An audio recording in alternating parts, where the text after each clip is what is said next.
Hey everyone, and welcome back to the channel.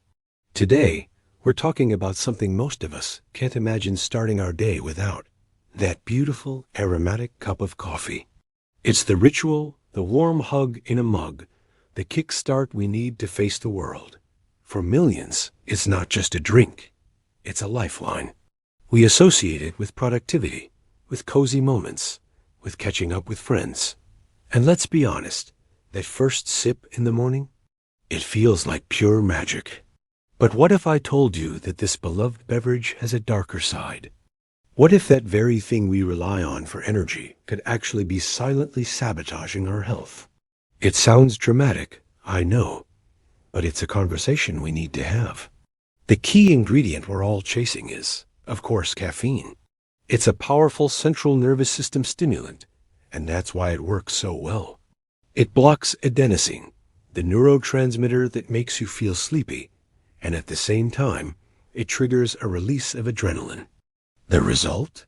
You feel alert, focused, and ready to conquer your to-do list.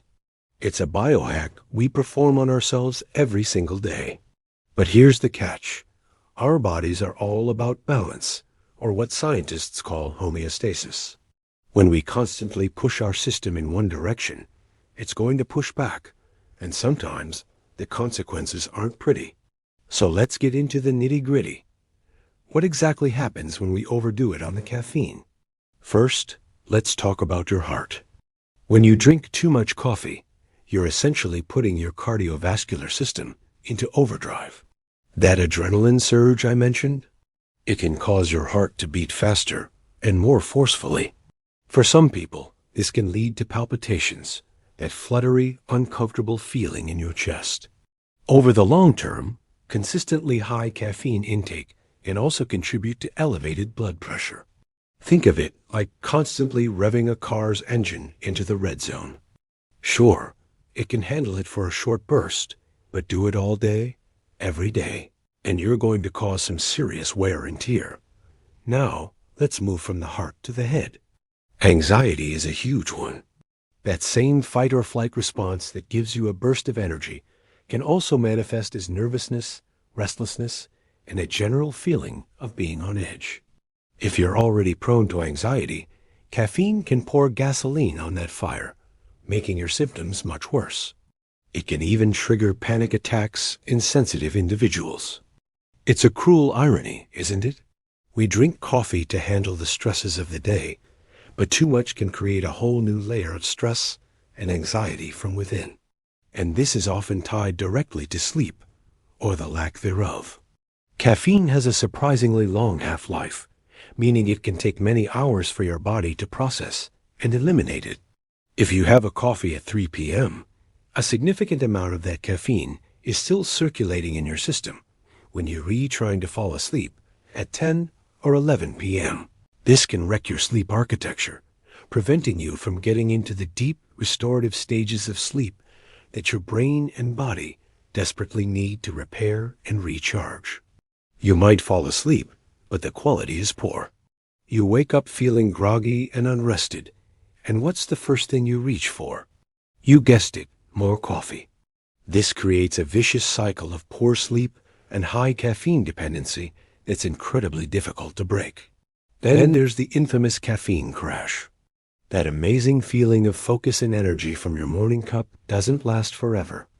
As the caffeine wears off and the adenosine you've been blocking comes flooding back, you can experience a sudden and dramatic drop in energy. This isn't just a return to your normal baseline of tiredness. It's often a crash that leaves you feeling even more exhausted, foggy, and irritable than you were before you had the coffee in the first place. Your body, which was running on borrowed energy, is now presenting you with the bill. And this crash can lead you right back to the coffee pot for another hit, deepening the cycle of dependency. Beyond the immediate effects, there are other physical issues to consider. Many people experience digestive distress from too much coffee. Its high acidity can irritate the stomach lining, leading to heartburn, indigestion, and stomach pain, especially when consumed on an empty stomach. For those with conditions like irritable bowel syndrome or acid reflux, coffee can be a major trigger for flare-ups. Another common side effect is headaches. While a small amount of caffeine can actually help alleviate some types of headaches, which is why it's an ingredient in some pain relievers, a withdrawal from high daily intake or simply consuming too much can trigger chronic daily headaches or migraines. It's a real double-edged sword. And this brings us to the most insidious danger of all: addiction. Yes, caffeine addiction is a real, clinically recognized condition. It's what happens when your brain adapts to the daily presence of caffeine and starts to need it just to function normally. If you've ever tried to skip your morning coffee, you know exactly what I'm talking about. The pounding headache, the brain fog, the irritability, the sheer exhaustion. That's caffeine withdrawal. Your body is literally crying out for the stimulant it has become dependent on. This dependency means you're no longer drinking coffee for the boost. You're drinking it just to avoid feeling terrible. You're not in control anymore. The coffee is. So, am I saying you should quit coffee forever? Absolutely not. For most people, moderate consumption is perfectly fine and can even have some health benefits. The key word here is moderate asterisk. But what does that mean? The general guideline from health authorities is up to 400 milligrams of caffeine per day for a healthy adult. That's roughly 4 8-ounce cups of standard brewed coffee. But here's the thing. Everyone is different. Your genetics, your body weight, your metabolism, and your overall sensitivity all play a huge role. What's moderate for one person might be excessive for another. A 120-pound person who metabolizes caffeine slowly is going to feel the effects of 2 cups of coffee far more intensely than a 200-pound person who metabolizes it quickly. The most important thing is to listen to your body. Are you feeling anxious or jittery after your second cup? Are you having trouble falling asleep at night? Do you get headaches if you miss a day? These are all signs that you might be overdoing it. It's about being mindful and honest with yourself about your relationship with this powerful drink. Are you using it as a tool, or is it becoming a crutch? If you feel like you might be too dependent, don't worry. You can absolutely reset your relationship with coffee. The best way is to taper down slowly. Don't go cold turkey unless you're prepared for a few days of feeling pretty awful. Try cutting your intake by half a cup each day, or mixing your regular coffee with decaf. This gives your body time to adjust and minimizes those nasty withdrawal symptoms. You can also explore alternatives.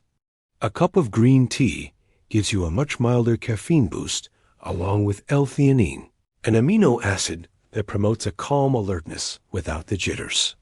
Even just starting your day with a big glass of water and waiting an hour or two before your first coffee can make a huge difference in how your body responds.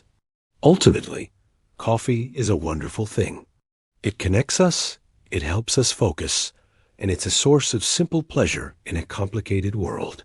But like any powerful substance, it demands respect. It's about finding that sweet spot where you get all the benefits, the energy, the focus, the ritual, without falling into the trap of dependency and negative side effects. It's about being the master of your mug, not the other way around. Enjoy your coffee, savor it, but don't let the cup own you. Stay mindful, listen to your body, and keep your health as your #1 priority. I'd love to hear about your own relationship with coffee in the comments below. How much do you drink? Have you ever tried to cut back? Let's get a conversation going. And if you found this video helpful, please give it a thumbs up and consider subscribing for more content on living a healthier, more balanced life. See you in the next one.